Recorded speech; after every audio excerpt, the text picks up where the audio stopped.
We're here with Dave Wilson, and we're gonna do a few little bit interview. Dave, I have a question for you. Yes, sir. What do you think is the best bully type dog now for efficacy? If we're talking about an individual dog, best overall, in my personal opinion, I actually think that Muscle Tones Magoo, in my opinion, is the epitome of what an American Bully should look like.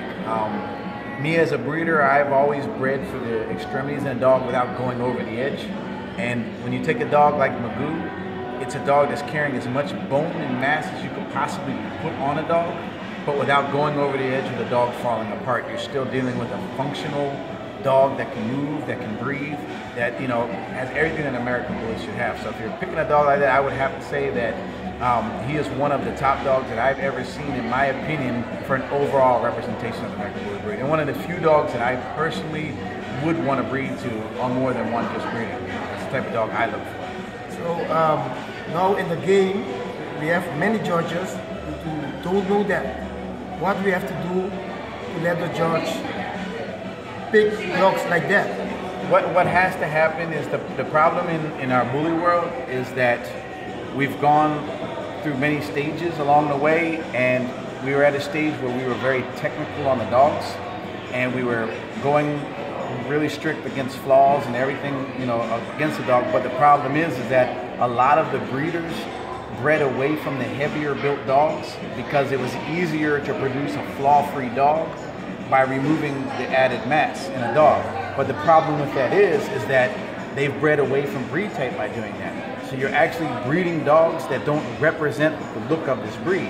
It's an easy route and an easy way out. And what a lot of people don't understand about our breed is we created our breed by breeding for the extremities without going over the edge. It's just a very delicate thing, and there's not many breeders in this world that can actually produce a dog that has as much bone, head, mass that you can put on a frame and still be flaw-free and still not jump over the edge. So it's a difficult thing to where we're in a side of the world where a lot of the dogs not carrying the flaws tend to also be dogs that aren't quite the breed type. So it's not really a judge issue, it's a breeder issue, because you need more breeders that can produce these dogs that carry all of those traits but still be flaw-free. So I see a lot of confusion about the new type of American Bully and the old type of American Bully, like the Stafford and the Standard and the new big build.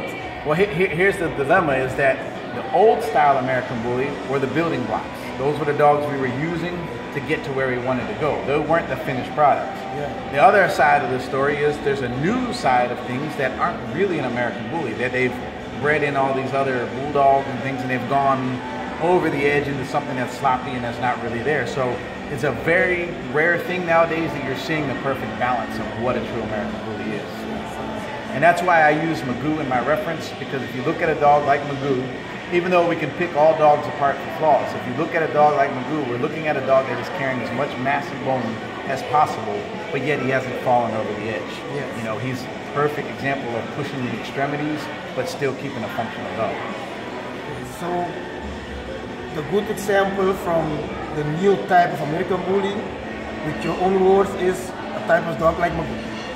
Magoo to me represents what my personal vision is in American Bully. Again, I would tweak many things about many dogs, but that's one dog that you could put out and say, this is a cookie cutter dog right here. This is, if you base yourself off of this type of a dog, you are breeding for what the true American Bully should be. Yes. Thank you very much.